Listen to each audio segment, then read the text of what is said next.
Welcome to the Operation Game Night podcast, where the mission objective is to play more board games. Put your battle rattle on and mount up. Let's start the show.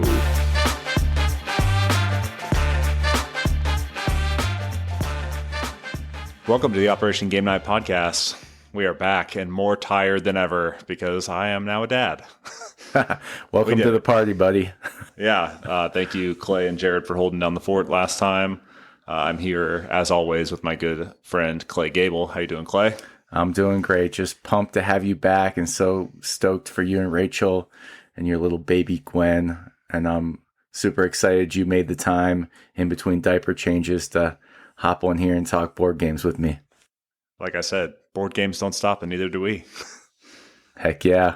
I will say, you and Jared, by yourselves, you guys have known each other a lot longer than I've been involved in this trio.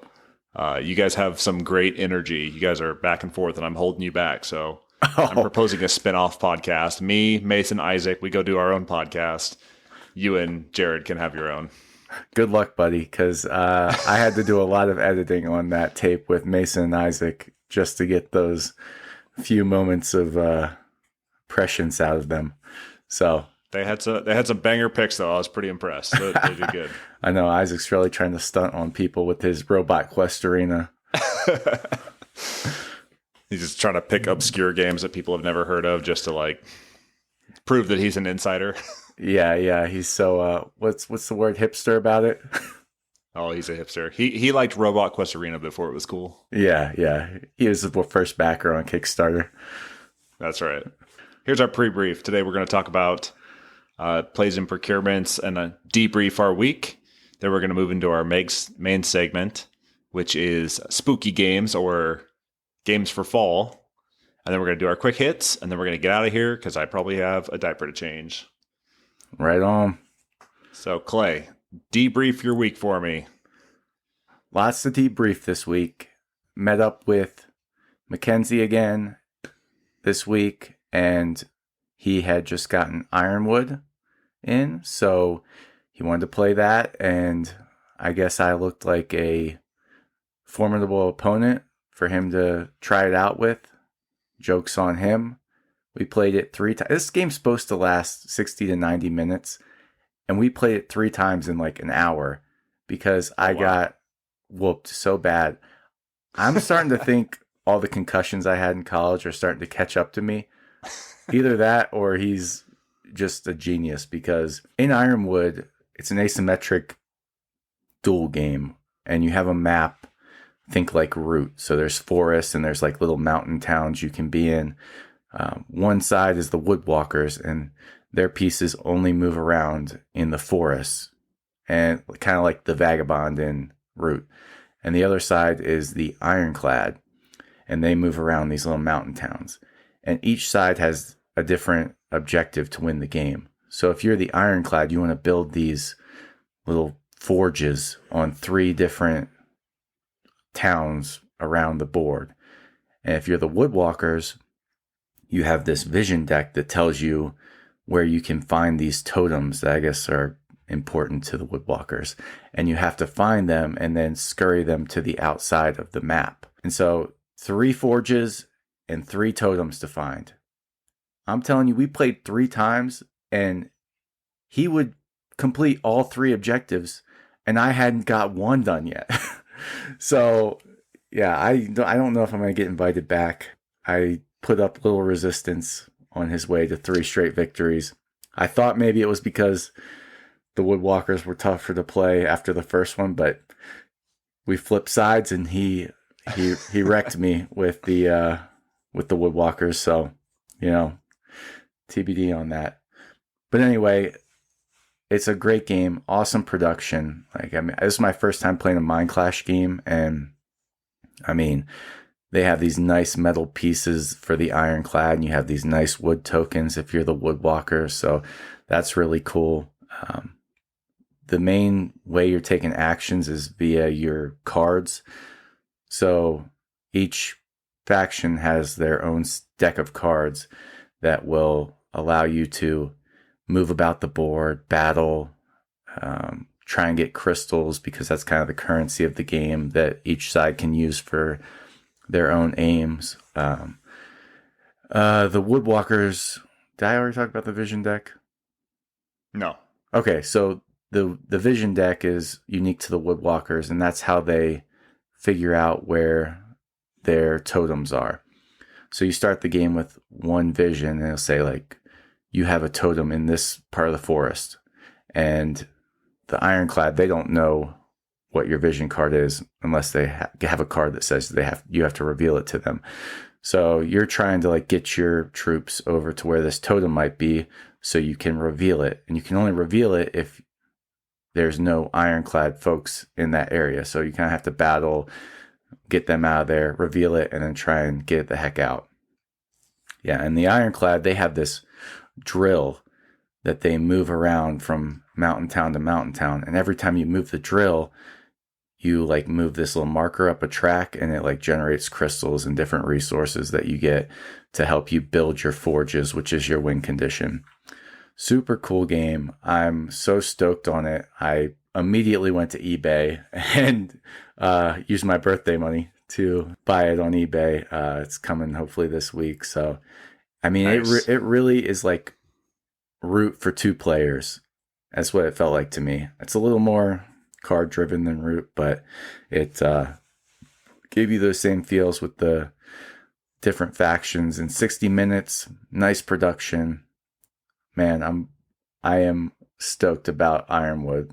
Do you think there's an opportunity to shoehorn other factions in later on, or is it you think this is only 2 players and these 2 factions, that's going to be it? From what I can tell, and I have no knowledge of what the publisher plans to do, but I haven't seen anything that there's going to be more to it.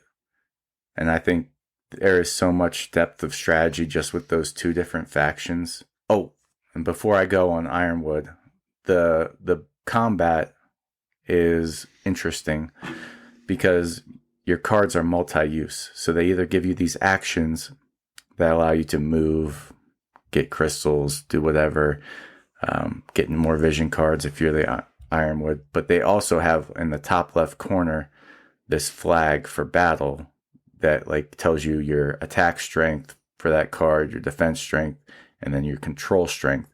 So when you go into battle, each person can put one of these cards down, and that card's no longer used for you for its, like, bottom action. You're just using those top 3 symbols, and then you reveal the cards, and you deal out hits to the other side. You take hits.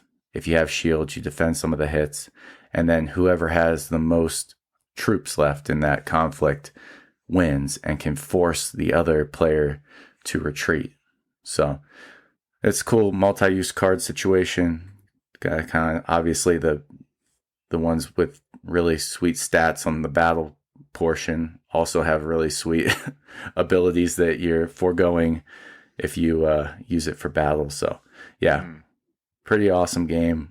The only cons I could see, if you don't like being up in each other's grills, probably not a game for you, because that's something I'm not great about, and it hurt me. I realized how quickly you need to be up in each other's faces, because when we switched sides and I was the Ironclad, he was just bashing my drill. Like, you can attack the drill and, like, steal crystals from the Ironclad if you're the Woodwalkers, and you have to do it. I thought I could just go out there and focus on, all right, I'm going to get my 3 little forges set up and everything's going to be fine. But yeah, you have to simultaneously be very keen on taking out the other player's ability to set up shop. So great game. Maybe not for you if you don't like that type of negative interaction. Yeah. I saw this when it popped up on Kickstarter, and between the variable factions, the multi-use cards, and the combat system, I was sold on it immediately. And then as a bonus, I saw all their, like, deluxe upgraded components with the cool production. So I was sold, and my copy just arrived the other day, and I'm excited to get it to the table. Oh yeah, I don't know if it'll be Rachel's jam, but hopefully you can get it played with somebody. Yeah. You think it's more complex than Root, less complex? Way less complex. Like, Nice. I mean, it was easy to hop into a game, but I mean, knowing what you're doing, now that's another story, clearly, because Yeah. I proved that. I mean, there's so many different cards that have different abilities on them. Like, it's so card driven that you just have to get to know what kind of cards are in the deck and how you're planning on playing. So, Nice. but like to be able to sit down and just start playing, super easy. You could explain it to somebody in 5 minutes. Nice. Yeah. That's Ironwood by Mind Clash Games. I had the opportunity to get a pre-release version of Dinner Party, the dice game about dinner with infamous people of history. A review copy was provided to me by Failure Factory Games, is their handle on Instagram. Designer is Michael Spitzer, and artist is by Michael Spitzer. It says self-published on BGG, but I imagine that he's standing up his publishing leg of his company, and that is Failure Factory Games on Instagram. So Dinner Party is a game about recruiting historical figures throughout history to come to a party, and the more people that you have at your table, at your party, the more points you're going to score. So how do you recruit them? There's 5 doors in front of you. The doors are piles that are sorted by value of character that's underneath. So you have a pile that is 4 through 6, 8, 10, 12, and 13, I believe. You flip the top one on all these piles in the center of the table. And so on the left, you'll have your 4 through 6 pile, which is the value that you need to roll to recruit that member to your party. So let's say we have Genghis Khan or whatever, and he's worth 4. If you say you want to invite them to your party, you roll 3 dice. So it's a little bit of press your luck. You have 3 dice. Each of them have 1 through 4 pips on sides, and then 2 that have a little chalice for a drink. So you roll these up to 3 times to try and get 4 or greater if that is Genghis Khan's value that's required to recruit him. If you successfully roll his value, then you can recruit him to your party, you add him to your table. On subsequent turns, as you recruit higher and higher value people, you will need to put them on either the left or right side of your table. So there's no rearranging cards, and the cards are meant to play off of one another. So I wish I could remember some of the characters that we dealt with, but some of them need, if they're sitting next to a woman, they get extra points. If they're sitting next to another scientist throughout history, they get extra points. So the way and the order that you recruit them and seat them at your table is important. You also start the game with 3 envelopes in front of you. And before your turn starts, you have the opportunity to charm people from other players' parties. So if they have somebody that works well in your deck or can get you bonus scoring at the end, you can charm them and discard one of your envelopes. And then it's up to the party host or the player that has that little party built in front of them to roll that value again to keep them. So it's pretty challenging to keep people in front of you or keep your party guests in front of you because let's say I somehow managed to roll a 12. I rolled all 3 dice. Each of them had 4 pips. I got a high value 12 that's in my party that's going to earn me a bunch of points at the end of the game. I then have to do that again. So how do I maintain that person? I buy them a drink, of course. So you have these drinks that are in front of you that you earn through rolling the drink symbol on the die. You can exchange those 1 symbol for water, 2 symbols for wine. You can mix and match them if you roll multiple or 3 of the drink symbols. So then you have these drink symbols. You can use those to modify your rolls. The waters give you +2. The wines give you +4. So I can use that to coax one of the members from the lobby or the people that are sitting out in the middle of the table to coax them to my party, or I can use them to maintain members at my party. So let's say I roll this high value 12. Let's say last night we had Cleopatra that showed up. Cleopatra's worth 13. You can never roll that naturally just on your dice. So you're going to buy them a drink to recruit them. Then when you have them at your party, you want to keep them, so you put a wine on them. So every time that I have to defend that person or, keep them at my party, I'm going to discount the roll that I need by 4 because they have a wine sitting on them. So I'd only need to roll 9. Plus, the cards can modify your rolls different ways. There's pluses, there's minuses, depending on the different person or the attributes. So, yeah, each of the cards is different. They play off one another. They give you bonuses on your rolls. And then the end game scoring is you get 1 point per person that ends up at your party. And then you get a bonus amount of points depending on the suit of the cards. The suits are basically occupations. You have like your politicians, your artists, your scientists, your religious figures. And then there's one more. I think it's just a leader trait like presidents or, political figures. So then you get a bonus for that. And then you have a bonus amount of points depending on how the cards play off one another. So overall, it's a fun game. It's super fast to play. It took us, I don't know, maybe 30 minutes to play it twice. If you can keep people moving, the games go really fast.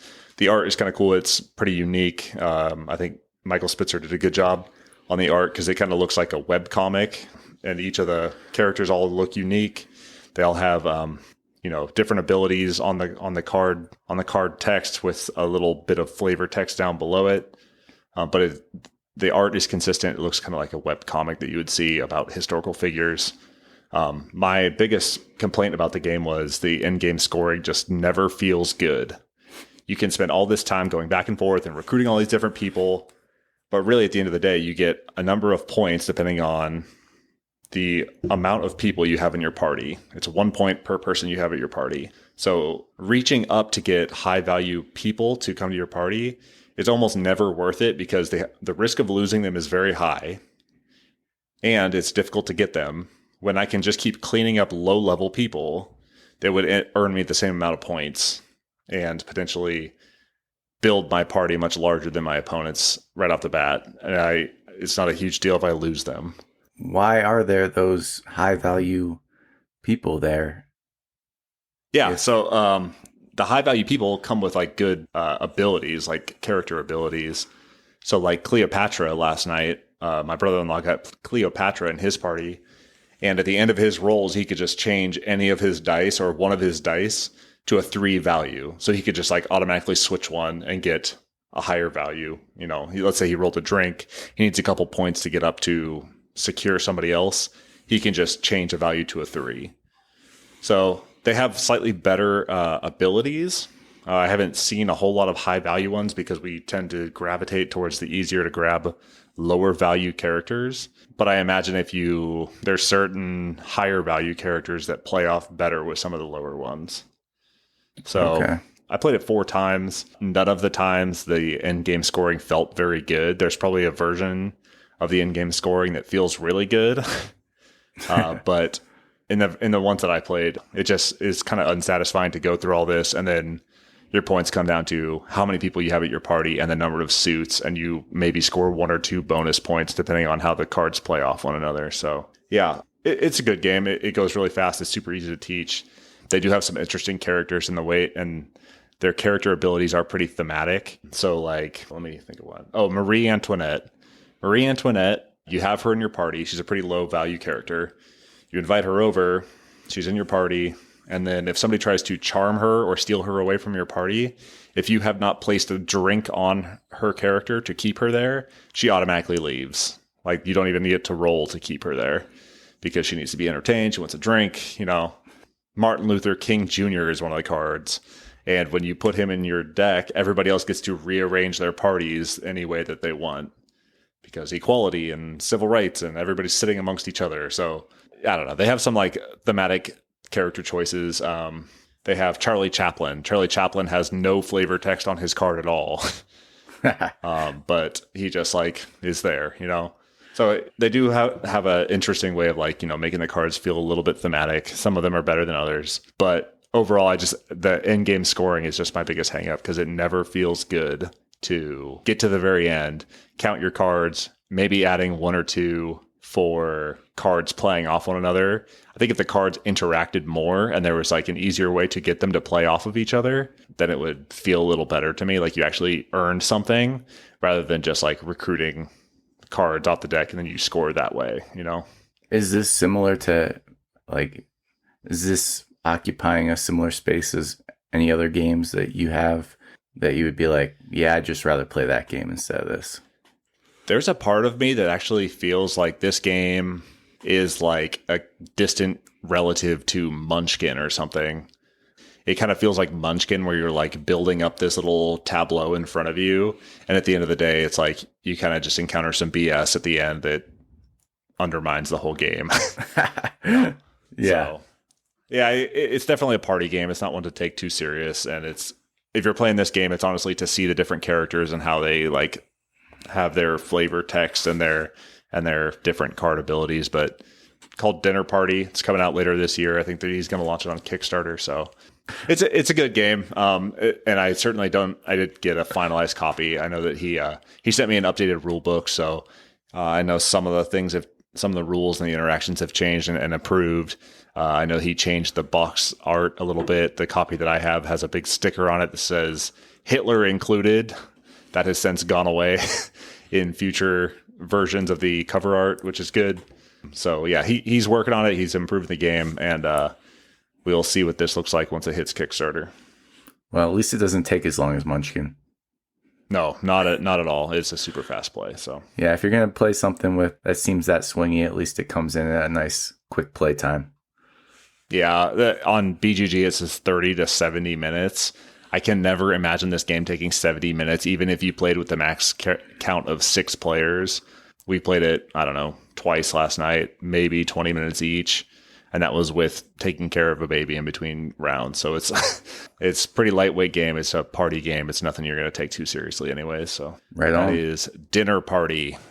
So last night we went over to Tyler and Brenna's and we played some games, because that's what I do when I go places. Took over a bunch, but Mlem, Space Agency, was one that I had been wanting to play again.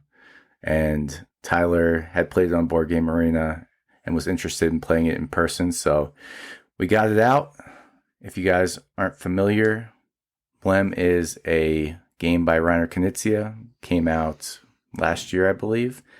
Basically, the theme is your little cat astronauts trying to get far into outer space. Odd theme, interesting looking cover. It attracted me, Space Force. I'm into it. Let's explore the cosmos. but it might not be for everybody. The cats going to outer space. But anyway, it's a pretty cool little game, and it comes with this like really long play mat that will take up the whole length of a table, and it's really skinny, and it's like this track that shows how far you can make it into outer space. And there's this little rocket that moves up the track. So what you're doing is there's going to be a commander every turn, and you all put one of your, I think you get 8 cat astronauts. You put them on this ship, and each of the cat astronauts has a little special ability. I'll get to those later. But everybody puts an astronaut on the ship. You guys are heading out on this mission together, and the commander has a handful of die. And each space on this track shows a different value that you would have to roll on the die in order to move. So like maybe the first space shows a 1, 2, or an afterburner symbol. So the commander rolls these 6 die, and only 1s, 2s, and afterburners will move. If you don't roll those, you bust, and the thing crashes. Your cats come back to your player board because they don't die. They safely make it back home somehow. So anyway, you're trying to match these symbols based on the space you're at. And the commander has to decide what to use. So if there's a 1, 2, and afterburner, and you rolled 4 2s, that may sound good because you'll get to move 8 spaces. But if you use the dice, you lose them. So now the next place you go on the track, you only have 2 die to roll. And your odds of getting whatever's on that space are even less. The exception is the afterburner symbol. So if you roll those, and that's one of the things you can move with, you can keep the die that had the afterburner on. So you're kind of incentivized to try and roll those whenever you can. And the commander decides, if you use a 2, you have to use all the 2s. So you can't just say, well, I'm just going to use 1 2 to get this one spot. So it's just a weird little way of controlling the game. I don't know why it's like that, but it makes it fun because you have these tough decisions. So you're working your way up the track, and as you hit certain spots, like the first planet you'll get to is like this little fishbowl planet. And every time you get to a place and you're in between rolls, everybody on the rocket ship has a chance to get off and take the points that are there.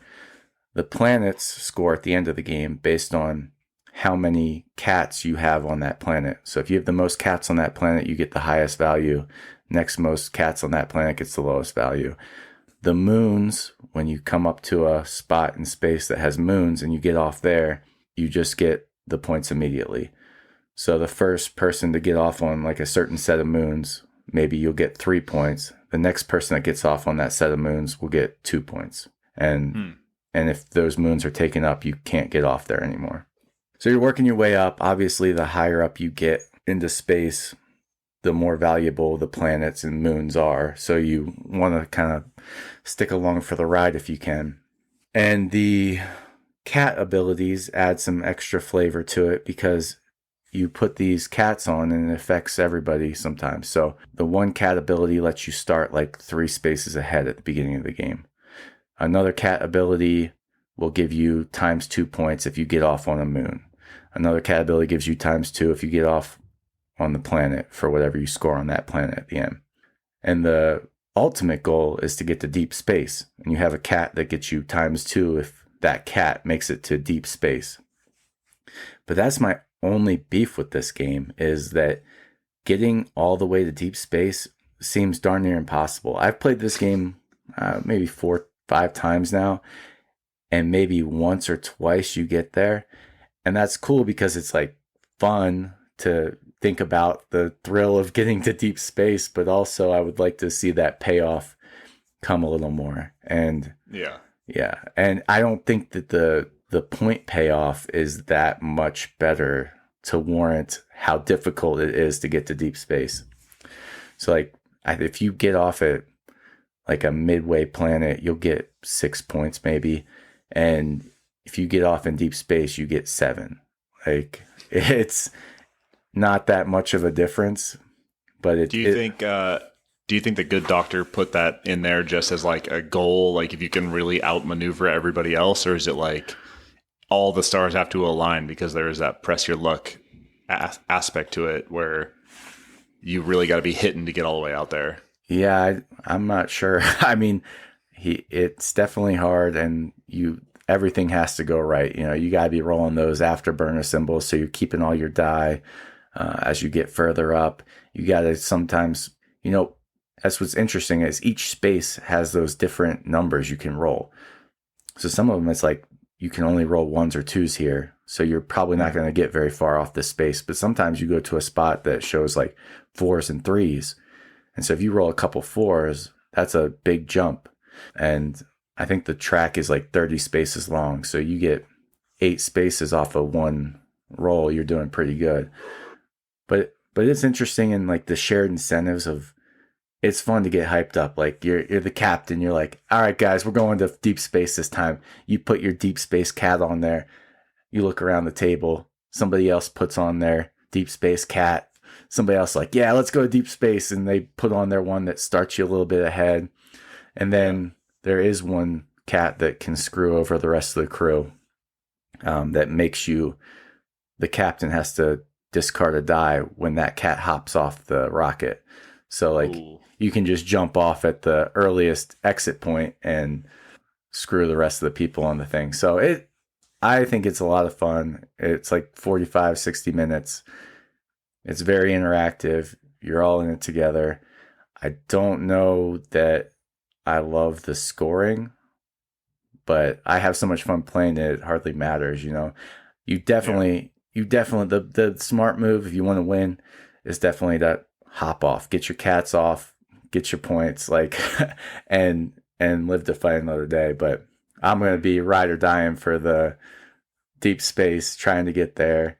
And yeah, Millennium is a super fun game if you like pushing your luck and having all all those shared incentives amongst the players. And the retail box comes with like a few different modules in it that make it interesting too. There's like this alien module.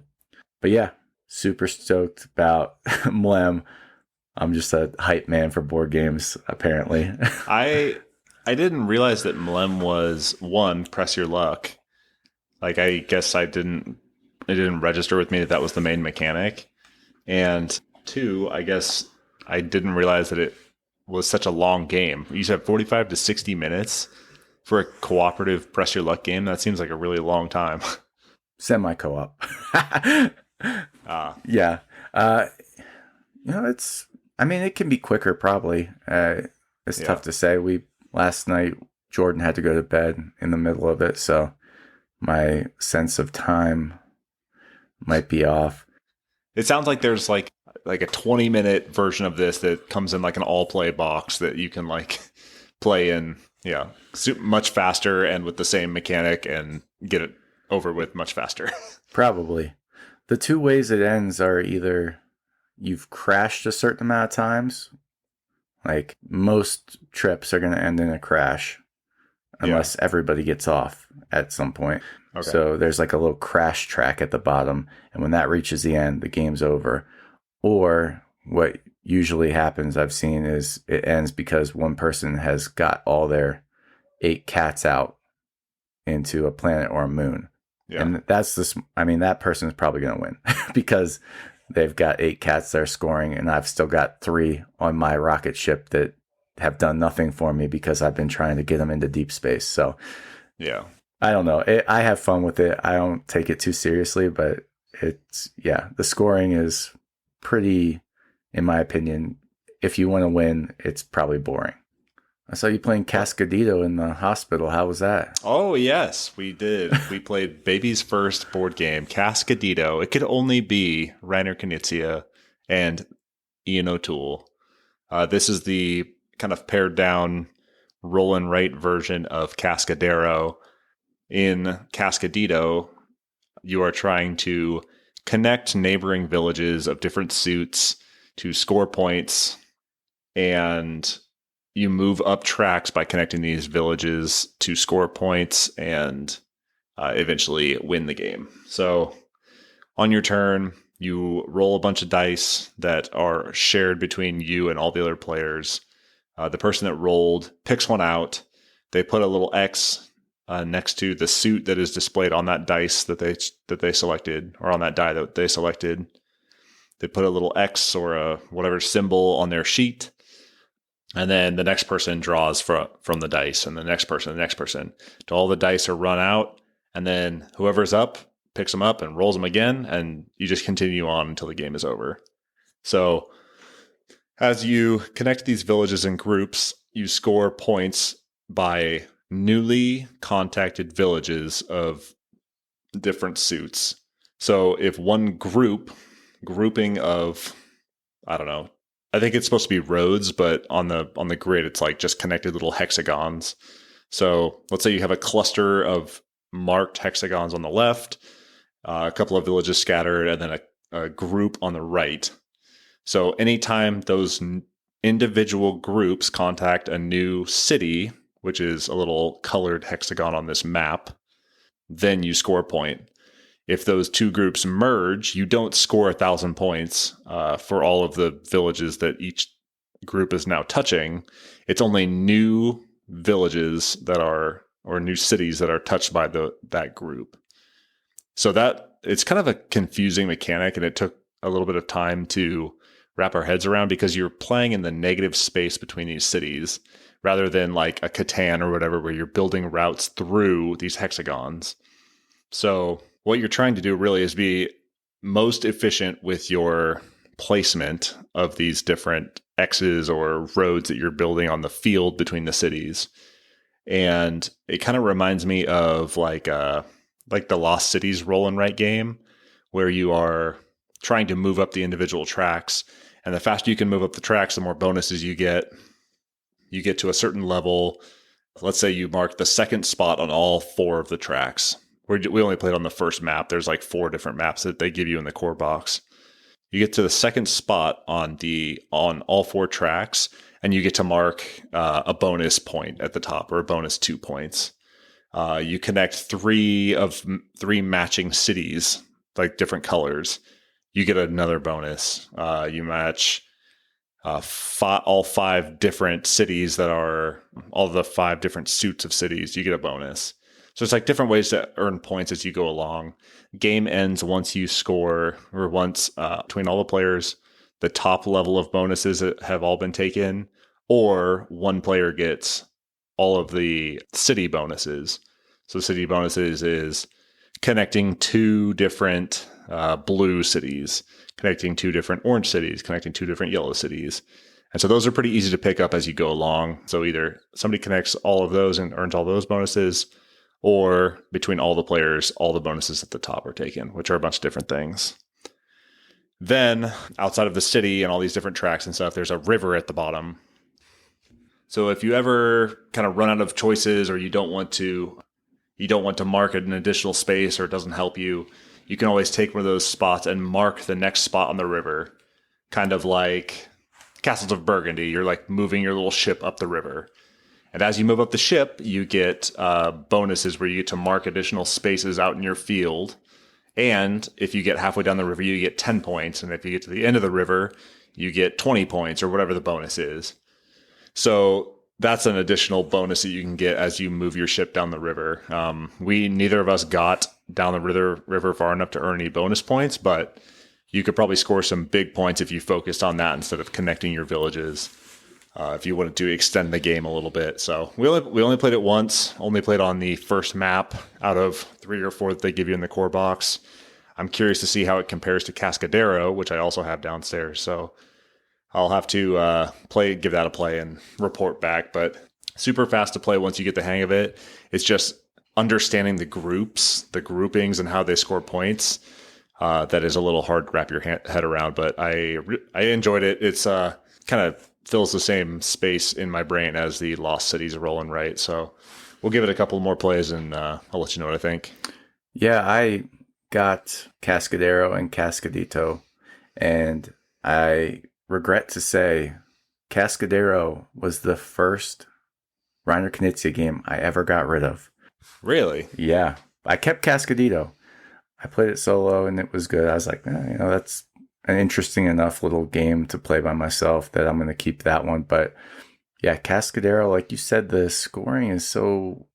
I just didn't like it. Like the whole thing about the first time, you're just going up these tracks. And for me, I'd much rather play Through the Desert. I'd much rather play Blue Lagoon. Yeah. Yeah, it's just I was like, I'm probably never going to play this again. After I played it once, it wasn't bad. Like, I had a fine time, but yeah, when you have those other Knizia hits on your shelf, I didn't see myself ever going back for Cascadero. So you have to let me know what you think if you play it. But yeah, Cascadito was a nice little small box version that you can play alone or with somebody else. And the dice drafting's cool. So yeah, let me know what you think once you've gotten Cascadero to the table. But yeah, wasn't on my top of the Knizia list. I couldn't start my baby off with anything other than Reiner Knizia, and that was one that I hadn't played yet. So we had to get off the shelf of shame. There you go. Baby's first board game, Cascadito. You did Gwen right. Yep. Okay. Do you have anything else for debrief? Yeah, I'll talk about one more, because I don't have a lot to say during fall theme, so I might as well shoot my shot here in the debrief section. Please. Played Courtesans last night with the Spanglers as well. I just got that in the mail. Yeah. As soon as I heard about it, I think I heard about it on the Shut Up and Sit Down podcast, and he was describing it, and I was like, I have to have that game. That game. That's exactly where I heard it, and I was like, I'm buying this right now. Yeah, I mean, sometimes you just hear about a game and you're like, yeah, that's going to be fun. And that's what happened with Courtesans. In Courtesans, when I heard about it, it immediately made me think of Biblios, because you have 3 cards, you play one for yourself, you play one to a common area, and then you play one to one of your neighbors' areas. And in courtesans, the common area is this table, the queen's table, and there's these 6 or 7 different families sitting at the table. And so all your cards are going to have the colors of those families. And when you play a card to the queen's table of that family, you either put that card above the table or below the table. If you put it below the table, you're saying that you want that family to be fallen from grace. If you put it above, you want that family to be esteemed. And at the end of the game, if the family's esteemed and you have cards of that family in front of you, they'll be worth positive points. If the family has fallen from grace, all the cards you have of that family will be negative points. And if it's a wash, then you just get no points for those cards. So yeah, that's what you're doing every turn. You have 3 cards, giving one to yourself, one to some other player, and one to the middle. There are 4 special cards that kind of add these fun wrinkles to it. So there is a spy that you play face down to any of those locations. So you give it to somebody else, they don't know what the heck it is. You'll reveal it at the end of the game. There is an assassin that whatever area you play it to, you can discard a card from that area. So if someone had given me a spy face down, I don't know what it is, I might play an assassin to my own area to get rid of that spy, because I'm just assuming they probably were like trying to screw me. Yeah. And then there are guards that they can't be assassinated. So if you have those out, they're safe. And the last one is a noble, and those count as 2 cards wherever you place them. And yeah, I really enjoyed it. It feels like maybe you're not so in control of what's going on, especially with 4 players. You just kind of got to hold on and hope. But yeah, for a 20-minute game, I really enjoyed it. You're, just trying to sow chaos at the queen's table and try and hope to keep your families esteemed. The other thing is there's 2 secret objective cards that you have that can score you points. And I'm really glad they added those. At first I was like, oh, this just seems like a board gamey thing to overcomplicate what's otherwise a simple game. But really, I think those are necessary because they give you a little direction. It can feel like, okay, what am I doing? I have got 3 cards. I guess I'll put this red one up here at the table and then I'll give myself this green one. But having those objective cards like mine was at the end of the game, I need the toad people to be fallen from grace. So whenever I wasn't sure what to do, I was like, well, I'll throw this toad under the table. So at least I know I'm moving towards that objective. But yeah, Courtesans, fun, quick little game, super simple. I mean, you just heard all the rules.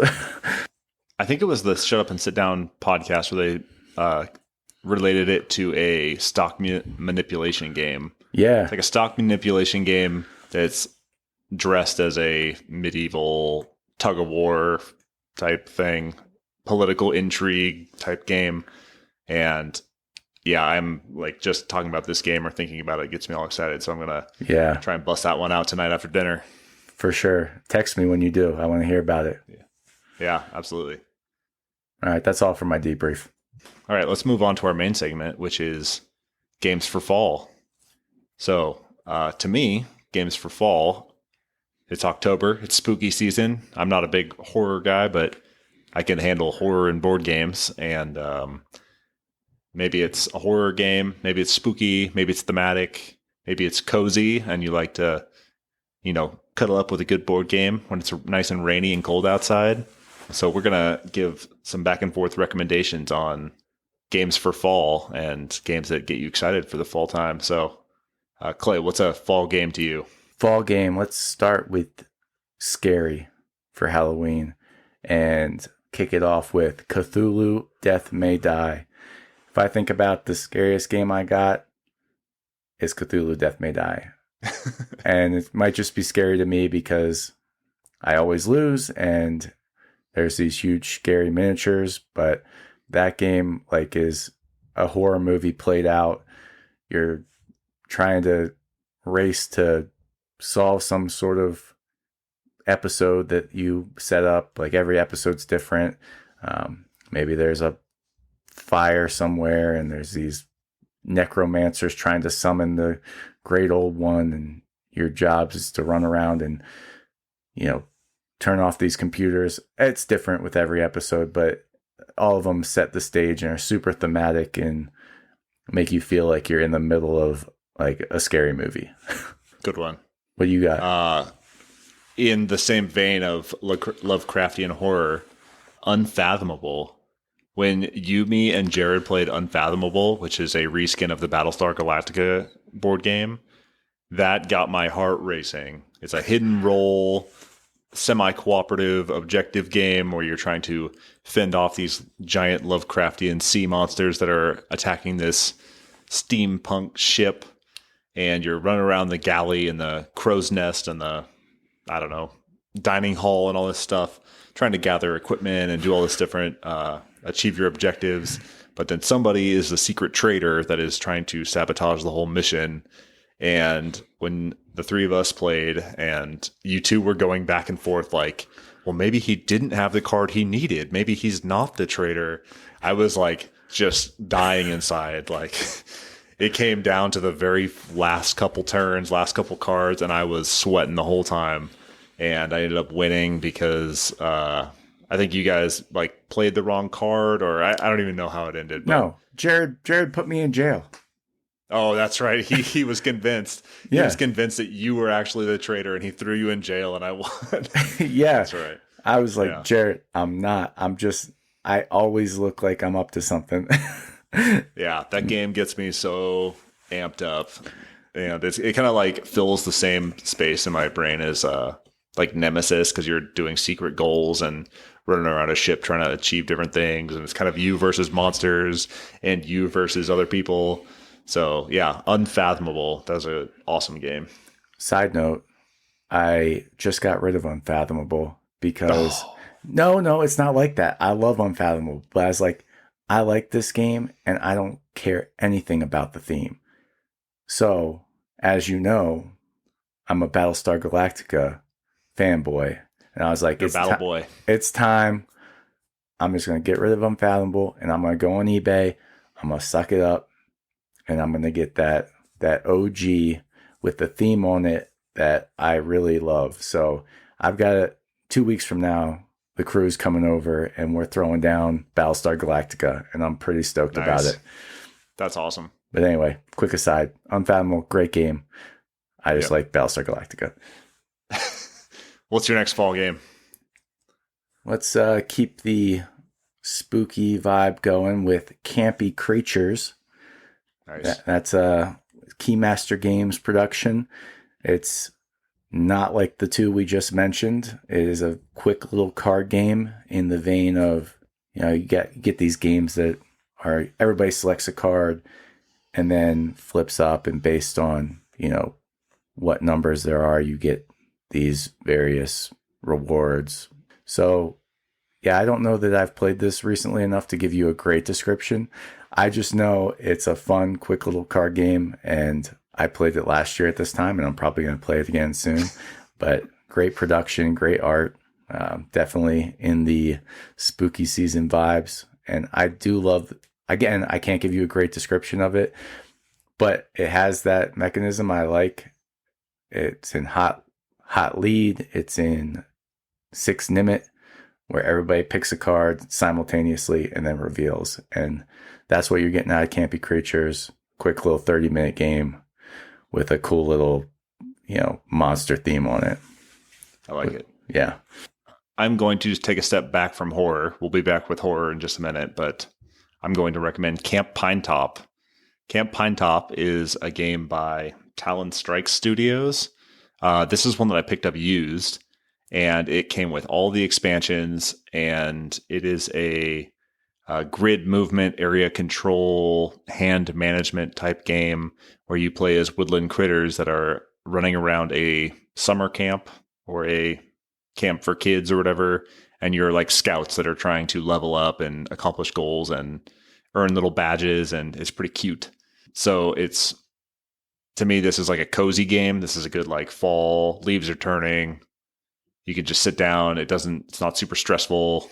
Art's beautiful. And if you look it up online, all the colors of the cards and stuff are all very fall colored. So Camp Pine Top is a cool little puzzle game, and it's great solo, which is a good fall game to me. Feels cozy. It's a cozy game. I'll follow you into cozy land with Everdell. Nice.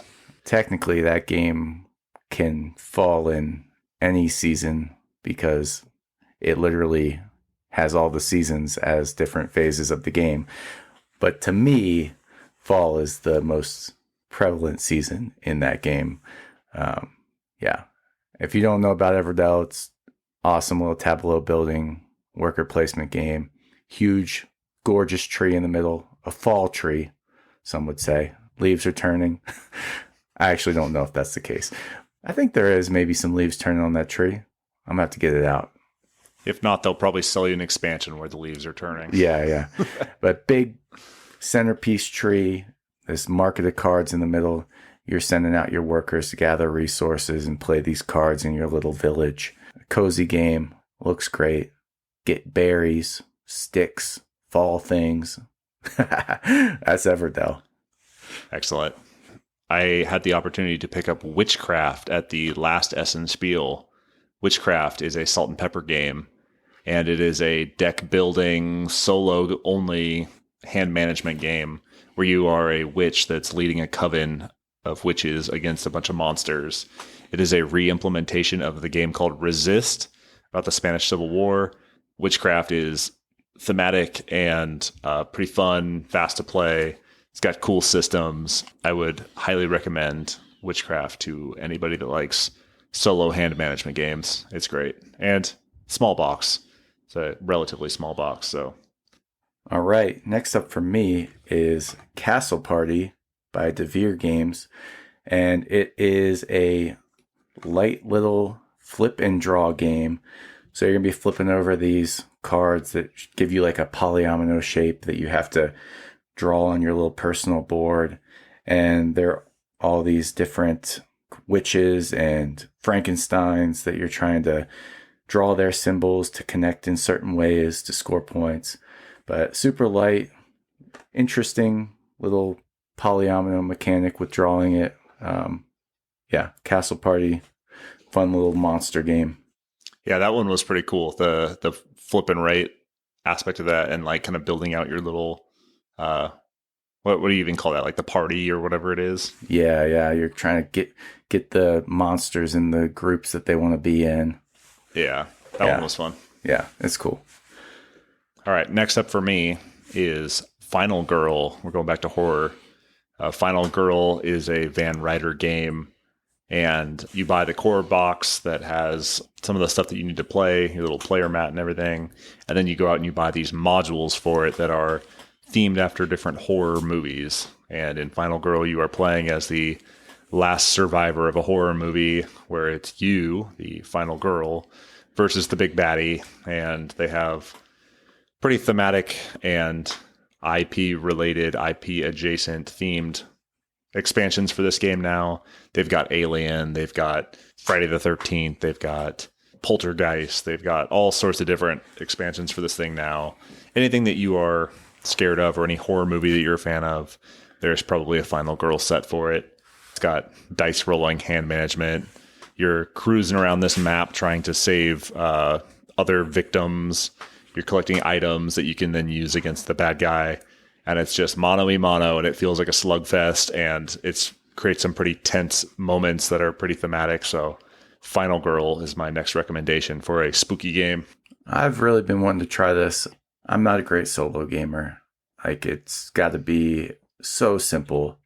If there's any fluff to it in terms of long setup or managing a bunch of different stuff in between every turn, it's probably not for me, but I am very interested in the Final Girl system, and it seems like it would be a lot of fun. I know that you have been willing to play Arc Nova by yourself. and I know that you've played Arc Nova many times solo. So if you can play Arc Nova solo, you can manage Final Girl. And I've got a couple different sets for it now, and each one feels pretty good. You buy a box, and each box comes with like 2 different encounters with 2 different monsters, so you get a little more bang for your buck when you buy those. And every time you play it, you can play it at different difficulties, and it's pretty fun. Maybe I'll have to jump in. Plus, I love the little magnetic clasp boxes. That I'm like such a sucker for those, and they have dual-sided magnetic clasp boxes. Get out. Tucked away all nice. So I'm a sucker for that stuff.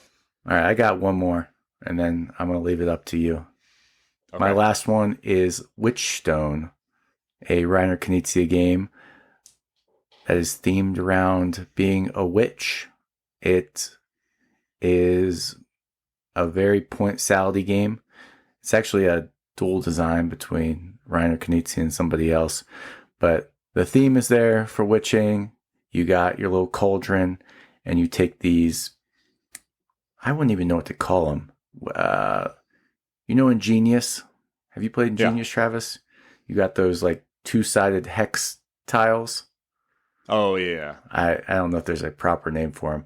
But anyway, in your cauldron is like this little mini Ingenious board, and you're putting these tiles into your cauldron, and you're trying to connect different actions together. So like if I connect 3 of the witch symbols together in the cauldron, I can take 3 witch actions instead of 1. So you're brewing this little cauldron in front of you, and that's how you take your actions. There's lots of different things going on in the game. It's definitely a point salad-y game. I haven't played it in a while, but maybe I will this fall season, because I remember enjoying it, and just got to get Mary back on board. But it's a good one. I have never heard of that one. That sounds awesome. Yeah, it's cool. I like that. I like that action selection mechanism of using those little tiles to try and create these groups in your cauldron. Excellent.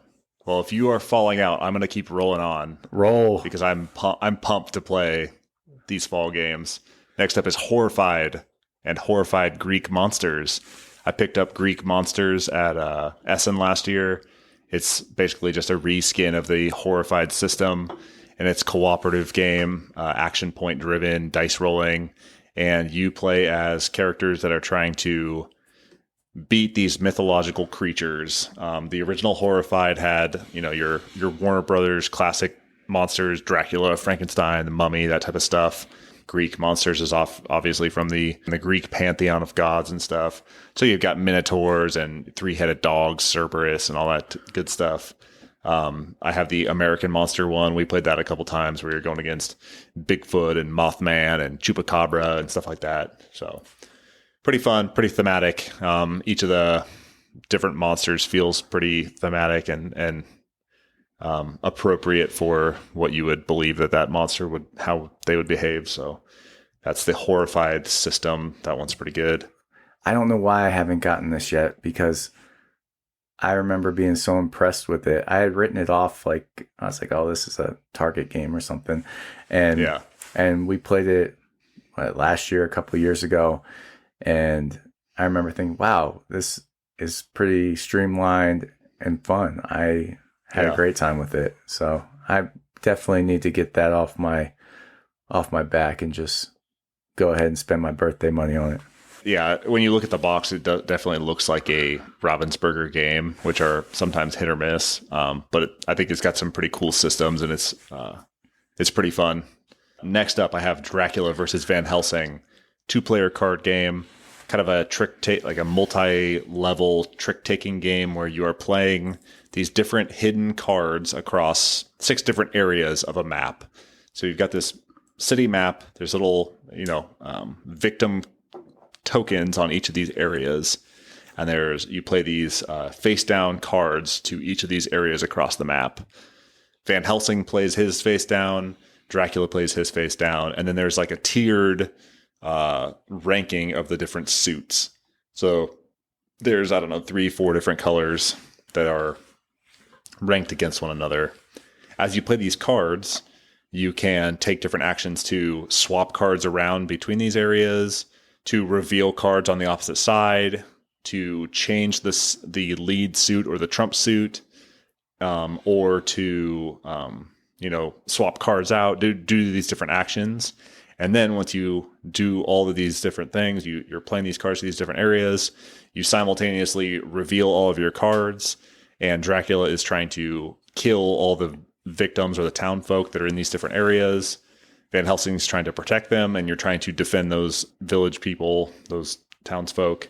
And it's super fast. It's on BGA, which is where I've played it a couple times, but I actually just got it in the 25th century reprint. So I'm excited to get that to the table. It's a pretty fast, fun 2-player game that has some pretty interesting mechanics, and it's super thematic for Halloween. This is like mano-a-mano. Dracula's trying to kill these village people, and you're trying to protect them as Van Helsing. And so it's kind of this like tug of war where you're playing these different lanes to try and glean out information about what cards they have hidden. Is it a high number? Is it the trump suit? Do I have my people in the right spots? Once you start losing village people, maybe you prioritize protecting the other ones versus that single lane. If Dracula kills 3 of the village people or something, then Dracula wins. And if he doesn't, then Van Helsing wins. So I have a couple more quick ones. First, you cannot get to the spooky season without playing Betrayal at House on the Hill. This game is freaking awesome. I love this game. I know it's not for everybody, and so there's some people in the board game community that kind of poo-poo on it, but Betrayal at House on the Hill is like adult Clue. You start as survivors that are in the entryway of a house. That's all you can see is the entryway. As you explore around using action points, you are revealing this mansion, and there's an upstairs, a basement, and then the main level. And as you explore the house, you flip these tiles to reveal omens and events and items and all these different things that keep popping up. Your character has different attributes that you can improve or decrease. You can lose sanity like any good Lovecraftian story, and you go insane, and then you lose your strength, or you lose your endurance, whatever it is. And at certain points, you will reveal a omen card. And when you reveal the omen cards, then the omen marker continues to move up this track. And when you roll these dice, you have to roll higher than the number that the omen track is on. And eventually that number gets so high that you're going to roll under that omen track number, and a haunt is triggered.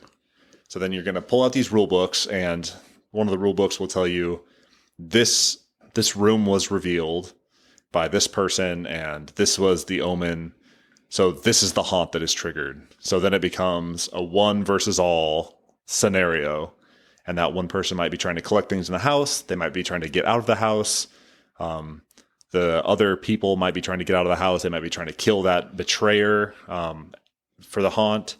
And you can have sidekicks and items, and Betrayal at House on the Hill is great and thematic. And you could play it 1,000 times and never see the same haunt twice, because there's so much bang for your buck in just that core box.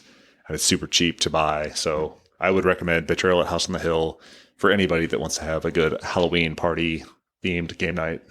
I really feel like I need to give this one another shot, because in my excitement and naivete when I first got into board games, I grabbed this game at a Walmart on the way to a cabin weekend with some friends, thinking, yeah, sure, I'll just open it up, punch it, and teach it to these people that aren't gamers, and we're going to have a great time. It's going to be fun. And we never got it played. I think I played it once with Mary, just the two of us, which probably is not the ideal player count. So that gave me a poor impression of it. And then the other time was me trying to ham fist it down people's throats when I didn't know how to play it and had never even opened the box. So yeah, a checkered past for me, and mainly my fault just for not playing it in its ideal circumstances. Yeah, I think if you get a crew together and you're like, we know the concept of this game, it's not that difficult to teach, and the mechanisms are not hard to engage with. It's just you have to be able to get people together and focused and like have them sit down and enjoy the game together. This is like a super thematic game that it requires a little bit of attention. So like people getting up and wandering away during this game is probably not ideal. But once you get to haunt, it's like people need to be locked in and know what's going on, because if the condition for that other person, so the betrayer will have their win condition, the survivors or whoever's left will have their win condition, and neither knows what the other is trying to do. So you have like this kind of theme that's set up, or this storyline, but you don't know what the other group is trying to accomplish. So that's like really this like cat and mouse type game that develops, and people got to be locked in for that portion. Otherwise you lose very quickly. Yeah. Definitely would be willing to play it again with the right group. Yeah. Okay. Couple quick ones. Nemesis and Alien Fate of the Nostromo. We just played Alien not 20 minutes ago. It was great. I guess it was over 20 minutes ago. We've been recording for an hour and a half, but right before this, we played a game of Alien. We finally won. It's like a scaled down version of Nemesis. Nemesis is much bigger, super thematic, great storylines, super spooky and scary. Put on the Alien soundtrack and play some Nemesis. And then we're going to go less scary and shout out to Harvest. Harvest is a game about tending crops and raising crops and selling crops. And Harvest is a good fall game because it's all about the harvest. And then I wanted to shout out Beer and Bread, because that game feels like fall to me. It's a 2-player game where you're collecting the ingredients to bake bread or brew beer. And then you are passing cards back and forth in bountiful years, and you are keeping the cards, the recipe cards and the ingredient cards, on famine years. And that game just feels like fall to me. And it's a good 2-player game that you can knock out quickly on a nice fall day. Preach. And that are our fall game recommendations. We kind of went through them quickly, but if you want to hear more about them, reach out to us on our Instagram at Operation Game Night, or leave us a comment and we can certainly give you some more recommendations, or we're happy to discuss further. Yeah. And we're on YouTube. Check us out there. We are on YouTube. Now. So, Clay, how do people find us on YouTube? Operation Game Night on YouTube. Easy as that. Yeah, where our faces aren't on there yet, but you can listen to the podcast there. But if you're listening to the podcast somewhere else right now, then that probably doesn't apply to you. But if you are on YouTube right now and listening to this, that's awesome. Hit that like and subscribe button. That's right. Leave us a comment. Share us with your friends. We need all the help we can get. So we are on YouTube, Spotify, Apple Podcasts, iHeartRadio, and anywhere that you might listen to your podcasts and or watch your YouTube videos. Yep. All right. Let's call this final portion Scattershot. What's it? Scattershot. Clay, what you got going on besides board gaming? Scattershot. We have been watching The Americans. I watched it many, many years ago, and I question my memory every day because it is like I'm watching it for the first time because I cannot remember what happened in this show. But I remembered really liking it, and Mary had never seen it. So I was like, Mary, we were trying to find a new show to watch that would, keep us going for a little while. And there's 6 seasons of The Americans, and we're in season 3. Great show about spies in the 1980s, maybe Reagan era, Russian spies living in America, acting like a normal family, doing a bunch of spy stuff. But really the intriguing part is like their family dynamic and like how they make it work and with their kids. So it's an awesome show if you're looking for a show that's been out. It's battle tested. Lots of episodes to get through, something to binge. It's on Hulu. So yeah, The Americans is what we've been into. Nice. And that's my scatter shot. Excellent. I don't have all that much to share because I am just learning how to become a father. So if you have any father recommendations or recommendations on how to be a better father, please shout out to us in the comments or write us a note. Shoot us a DM. But we have been watching Yellow Jackets just came to Netflix. I don't have a Showtime subscription, but I had always heard good things about Yellow Jackets, and it is a great show.